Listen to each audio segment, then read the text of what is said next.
Good morning, our viewers. It is my hope that you are doing well. I am fine, though the place is a bit cold. I'm in Kiambu, and I want to look at how Raila is going to perform in the so-called Ruto's base, in the so-called Ruto's strongholds.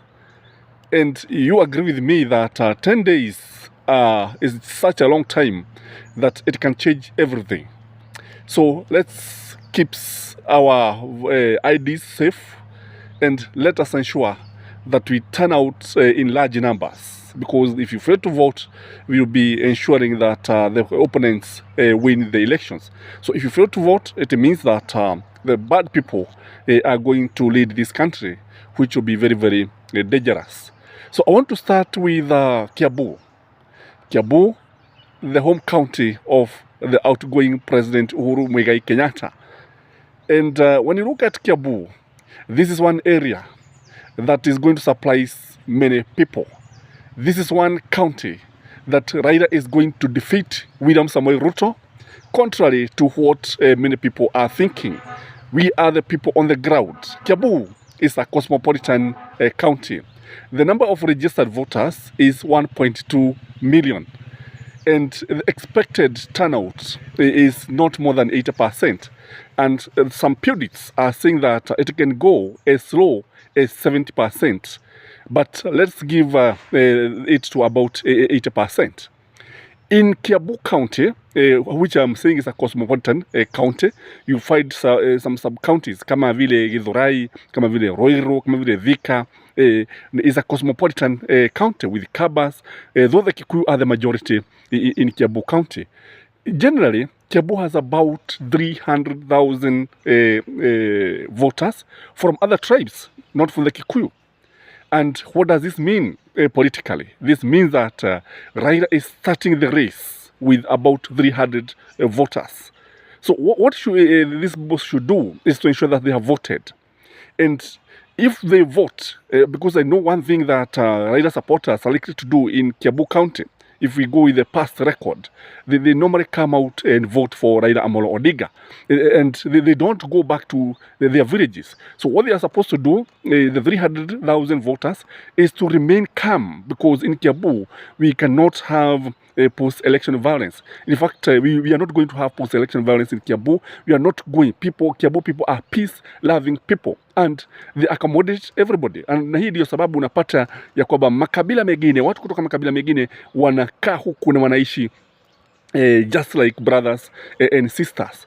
So unexpected voters turnout of 80% means that we shall have about 960 people voting. Remember, out of this, Raila has about 300,000 votes. Let's even imagine that sio wote ambao watajitokeza wale from the other tribes. And then we shall have about 250,000. So let's start with 250,000 votes. What does this mean? This means that now the voters turnout is 960. So the 960, Uhuru Kenyatta has his die-hard supporters of the Kikuyu nation. There are some people from Gatodo, there are people from Morova, the Kiambu, who will start with Uhuru Kenyatta. And when you add this to the influence of the governor, you agree with me, Uhuru Kenyatta and James Nyoro, hawezi wakakosa another 250,000 votes. This is becoming very interesting. Kwa sababu sasa ukiongeza Uhuru votes, those die-hard supporters of Uhuru and James Nyoro, they are more than 250,000. But let us give him 250,000. So if you add now 250,000 plus zile za yale makabila mengine, already you see Baba will get over 0.5 million votes in Kiambu. Let's even assume that he get something like 450 or 480,000 votes. And remember, you have said that 960,000 are the people who are going to vote. There will be spoiled votes. There will be stray ballots. There will be others, disputed votes. This means that not even 960 votes will be counted. And when you look at this, Ruto has all the reason to get worried. I don't see William Samoei Ruto getting anything above 480,000 votes. That is also almost 0.5. But all factors, if all the factors remain the same, if all the factors remain the way they are, I can tell you that Baba is going to defeat William Samoei Ruto in Kiambu. So I think Kiambu is one place that Raila should bank on. So na ndio sababu unaona kwamba the two contenders are now concentrating in Mount Kenya. And I also go to Nakuru. That is also going to give a surprise. When you look at Raila, when you look at the voters in Githurai, when you look at the voters in Thika, when you look at these cosmopolitan sub-counties, you see why I'm saying that Raila is going to win these elections. When you add to the rivalry that is happening in UDA or Kenya Kwanza, the cannibalism, kule kupigana, ule uadui uhasama ambao uko pale kati ya Kimani wa Matagi, Moses Kulia and Kabogo na even Tabaki, utaona kwamba the person who is benefiting is Nyoro and Azimio in this case. Vita vya panzi, furaha ya kuguru. And I'm telling you, Raila will reap big in Kiambu County. Again, there's also the issue of the apathy, the voters' apathy in some counties. Kwa sababu unajua watu wakishajua ya kwamba they don't have a candidate. Kwa sababu what people are saying is that even those who are going to vote, they are going to vote simply because Martha Karua is there. They're also going to vote simply because Uhuru Kenyatta is there and maybe Nyoro is there. So there are a number of people who don't see the reason why they are going to vote. So they are likely to be voters apathy. Kwamba this one ukiangalia utaona kwamba during the UDA nomination the voters turnout was very low in Kiambu, and contrary to what Ruto was expecting. So this is just an indication of what is going to happen on August 9. When you look at Uhuru's influence, these are the number of factors that are going to ensure that Baba is winning in Kiambu. When you look at Uhuru's influence ukiangalia utaona kwamba ukiangalia vile ambavyo ameanza kujitokeza wakati kama huu is because he is getting the right information. He is getting the right information from the NIS. NIS is telling Uhuru it is now the time to move out. It is now the time to start campaigning for Baba. And remember, this is one guy who really make political mistakes. Remember, this is one guy who has also people who follows him. He has his disciples. In Gatodo, people are not happy with what Ruto has been saying about their son. People have not been very happy kulingana na vile ambavyo wanaona kwamba Uhuru amekuwa akitukanwa, hata mama yake amekuwa akitukanwa na Ruto. Again, when you look at Nyoro is also likely to beat other candidates.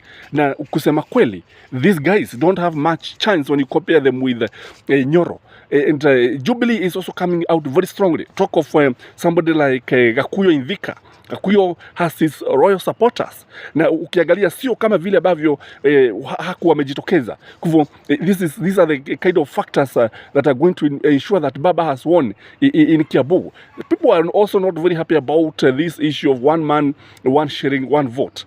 Wanajua kwamba ukweli ni kwamba walidanganywa. Wengi wanasema kwamba ndio sasa unasikia wakisema kwamba for sure walidanganywa na Ruto wakati ambapo walikubali kupiga teke BBI kwa sababu wao ndio ambao wataumia, wao ndio ambao, kwa mfano wale wanafunzi ambao watakosa basari, utapata kwamba wazazi wao ndio ambao wataumia, na they are actually starting to complain. But when you look at Azimio is giving these people hope. That issue of one man, one vote, one shilling is something that is also going to play a big role in Kiambu. Na kile kingine ambapo Gatodo is also going to give Baba so many votes by the virtue of Uhuru Kenyatta coming out from Gatodo. And here I can tell you that Baba will get more votes than Uhuru, than Ruto in Gatodo. Again, when you look at the massive infrastructure, especially the road network that Kiambu is enjoying as a result of Uhuru's presidency, unajua watu si bubu, wanaona ukweli. When you look at, for example, the Ruaka Kikuyu Road, dual carriage, again, the Thika, Gatito, sijui Matu, hii barabara ya Thika Road, it is on the offering, dual carriage. In fact, yesterday, we realized that the construction, the contractor, anytime he's going to start the construction of the dual carriage and the overpass. Kwa hivyo, watu wakiangalia vile ambavyo Uhuru wamefanyia katika sehemu za Kiambu, watu wanaona ukweli, they are not going to, hawatamwaibisha Uhuru Kenyatta. Kwa hivyo, that's why I'm saying Baba has all the reason to get happy. This man must be very happy now, because you see, these are the facts, and nobody is going to tell you. But it is also important to look at things on a third eye. Again, when you look at Kiambu people, most of these people are businessmen. They are people who love peace. They are usually calm. Kwa hivyo hawataki mtu ambaye anawaletea matatizo. And this is where Ruto is failing, because Ruto is a militant. People are afraid that mtu huyu hatakubali kushindwa. Asiyekubali kushindwa si mshindani. Kwa hivyo this guy may not concede defeat, and the Kiambu people don't want this. And you had unasikia watu wakiongea katika makodi wakitaka ya kwamba wakiona kwamba hawatakubali Kiambu kuwe ni kwa watu ambao wanakuja kuvurutana. And if you want to know what I'm saying is correct, I think you saw what happened in Kiambu when Kawajiko was declared the winner. Although there was some rigging, you cannot dispute this fact. Ukiangalia utaona kwamba it was almost 50-50, because Uhuru party got 51%, and Ruto's party, no, 49% against 51%. Now ukiangalia this is almost 50%.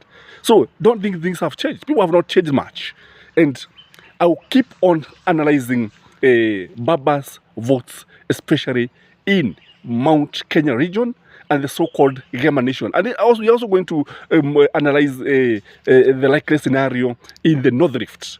It will be very interesting, and I can tell you, by 8 a.m., Baba will be declared the President of the Republic of Kenya.